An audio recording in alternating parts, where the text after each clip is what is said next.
Alright, so in this video we're going to be covering the half kneeling single arm overhead press. We can do this with a kettlebell or a dumbbell. So two different options here. Now if we're going to be using a kettlebell, I'm going to go over exactly how we want to hold the weight in the hand. That way we're in the most supported and most stable position here so we can focus on that overhead press itself.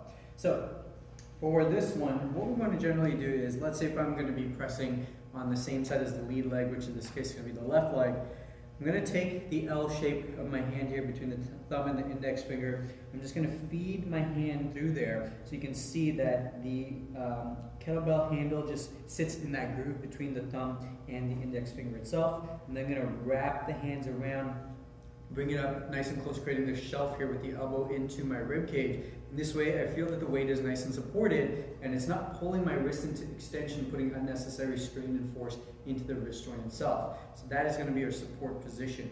Now for the half kneeling position itself, what I'm going to do, I'm going to set up with that front heel underneath the knee, back knee about underneath the hips, maybe slightly behind. We're going to tuck that tailbone, head stays stacked over the shoulders. We're trying to create that nice stack of the pelvis and the rib cage. And then from there, this arm can come out to the side. Now while keeping a good grip on that weight, creating tension, I'm going to take a breath in at the bottom position. As I exhale, core strong, I'm going to reach that arm up overhead. Breathing in as I control back down, rotating into the chest.